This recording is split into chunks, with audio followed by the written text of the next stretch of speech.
This is Focus, the video news magazine of Toledo Technology Academy of Engineering. With your host, Alan Peacock.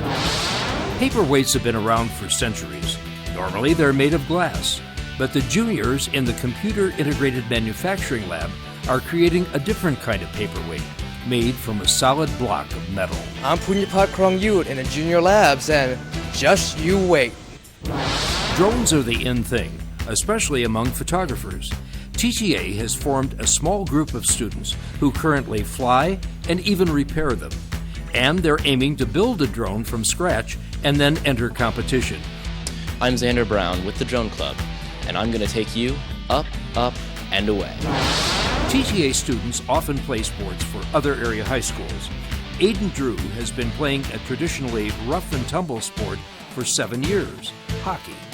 He now plays for the Blue Devils Hockey Club. I'm Edwin Tolding at Tam-O-Shanter in Sylvania, and I'll introduce you to Ayden on ice. Now, from the campus of Toledo Technology Academy of Engineering in Toledo, Ohio, here's your host for this edition of Focus, Alan Peacock. Welcome to the first edition of Focus for 2023. When we think of paperweights, our mind goes to these exceptionally colorful glass designs. The juniors in integrated manufacturing technology are tasked with designing and making a paperweight, but ones that are very different in composition. Focus reporter Punyaphat Khrongyut, better known as Soda, followed the process in Just You Wait. The antique paperweight dates all the way back to 1845 when they were first produced, and the purpose? Well, to hold down papers, of course. Most paperweights are glass, typically with some sort of colorful decoration encased in a clear globe. Toledo is the glass capital of the world and has a number of glass artists who make some spectacular pieces. But juniors in Mr. Zintek's Computer Integrated Manufacturing Lab are designing and producing a different kind of paperweight, and one's not made of glass. These paperweights are metal, but let's back up. There are numerous steps in the process that involve creativity and computer acumen. It's all part of teaching engineering and manufacturing technology, and it's TTA's specialty. They use CAD to design their part, and then after they've learned CAM to apply toolpath operations, they then generate a CNC code that they then put on a VF2 Haas CNC milling machine, and then they make their part.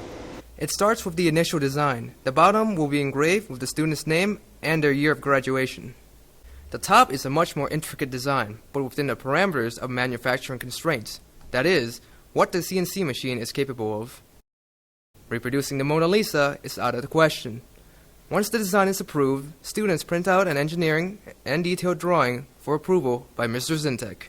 I first designed this. I wanted to make a flower because on my class ring, I have a flower on it. And it's a lotus, so I wanted to try to replicate it on my paperweight, but it didn't really work out, so I went with a more basic shape, because I thought a flower would be a great match. Then, the drawing is coded into a language the CNC machine can understand. By the way, CNC stands for Computer Numerical Control. Essentially, it's taking the CAD drawing and translating it into G-code. A raw block of aluminum is positioned into the machine and the process begins. Before the data is entered into the CNC controller, it's critical that everything is confirmed and the design will fit into the designated area that will be drilled, milled, or engraved. There are numerous verification steps before the actual process begins, and Mr. Zintek walks the students through each one. Finally, there's a dry run to confirm everything is on target. The design is one thing, but making sure that the design online can work in a physical machine is a whole thing in its own. You have to verify all of your machine tool paths and make sure that it functions with the machine that you have in the lab. Now comes the wait. Depending on the complexity of the design, the actual production can take an hour or more to complete as the CNC machine takes over, follows the code, and does the rest.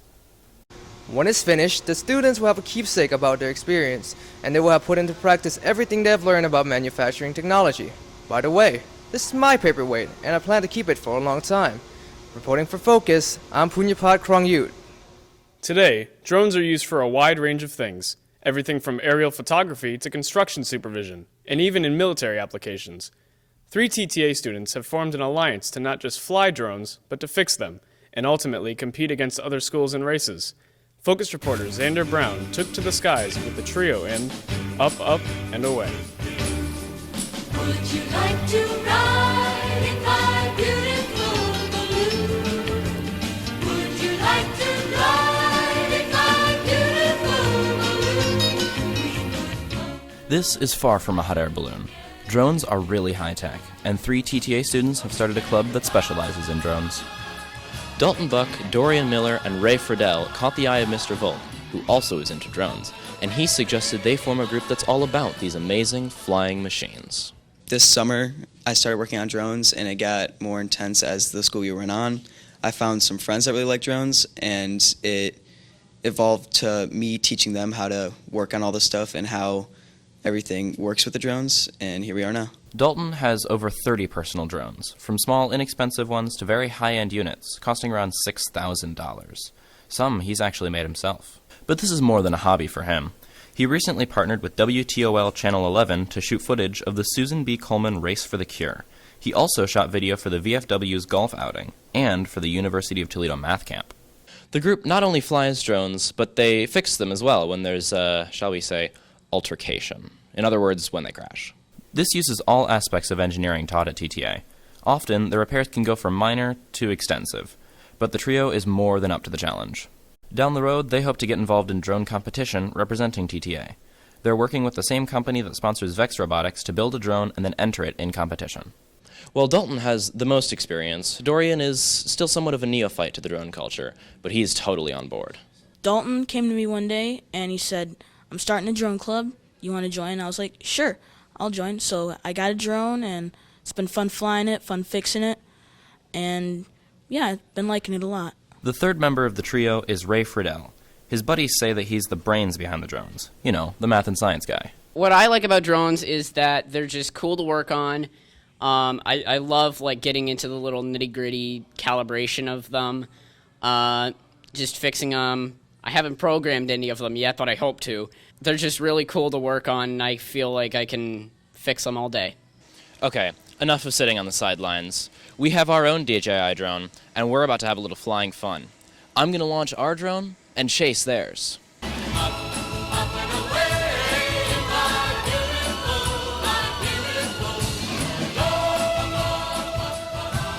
The whole idea behind the club is to learn more about drones, teach others to fly them, and use our TTA engineering know-how to keep them flying. Reporting for Focus and Flying High, I'm Xander Brown. We have a number of TTA athletes who participate in sports at their district schools. One sophomore has been playing hockey for 6 years, a sport that is extremely competitive and often considered rough and tumble. Focus reporter Edwin Tolding is at Tam-O-Shanter in Sylvania to bring you Ayden on Ice. Ayden Drew, a TTA sophomore, started playing hockey about 7 years ago, and he's still out there mixing it up with his team, and against some very worthy opponents. He credits going to Toledo Walleye games in part for his interest in the sport. Toledo Walleye, I went to a lot of games as a kid, and I played football in 5th grade for 1 year. You know, the 85-degree weather and in all those warm pads, you know, it just wasn't for me. So I guess now I'm doing the polar opposite, I guess. He plays right wing for the Blue Devils. It's a club team, and that means it's not exclusively associated with any specific high school. Their practice can be grueling, and sometimes they are very late at night. That's when they can get ice time. Their coach is Keith Hendricks. This is his first year as coach for the Blue Devils, and Ayden says he has made a big difference in the team's performance. Well, you can definitely see the difference the coach is making this year compared to our last season, which we had 0 league wins, to this season where now we are going on 11 wins and the season's only halfway done. So, yeah, I think the coach is definitely making a difference, and you can see in the drills that we do in practice as well. It's been a great experience. I had big skates to fill. The previous coach was dedicated for quite a few years. So coming into this, it's been a great experience. I'm really enjoying my time with the kids, and we're all improving. I'm getting better as a coach. They're getting better as players. The season runs from mid-October all the way to mid-April, and the Blue Devils play all the local area high school hockey teams. One in particular, Ayden considers their real rival. The Johnnies, they're a bunch of goonies, you know. They keep with us pretty well. I can't really tell who's going to win the game until the last period, and then someone pulls off and wins and the other one loses. So, good old hockey game. The team plays at 3 different local arenas, BGSU, the Ice House, and here at Tam-O-Shanter, where they generally practice. There are 17 players in all, and 4 are seniors with some previous experience. But Coach Hendricks is impressed with the younger players, like Ayden, and acknowledges that they can mature and become really strong members of the club. Ayden's been a real treat for me this year. I've really seen him improve a lot. With him being a sophomore, our seniors, they're going to be graduating. I really am looking to Ayden to be a leader. He works harder than almost anybody on the team, and sometimes I wish I could get him to not try so hard and get a little more relaxed out there. But you can't question his intensity and his dedication, and I just enjoy having him on the team. Hockey really is a contact sport, and if you can't take the heat, you best stay out of the kitchen. But Ayden is right in there, fighting tooth and nail for his team. At Tam-O-Shanter, reporting for Focus, I'm Edwin Tolding. Ayden's dad told us they are looking for a goalie for next year, so if you like what you saw, go for it. Well, that's all for this edition of Focus. We have much more coming in the months ahead, so stay tuned. If you have story suggestions or comments, please email us at focus@toledotechnologyacademy.org. Focus is a production of the TTA video production classes. On behalf of the entire Focus News team, and until next time, I'm Alan Peacock. Thanks for watching.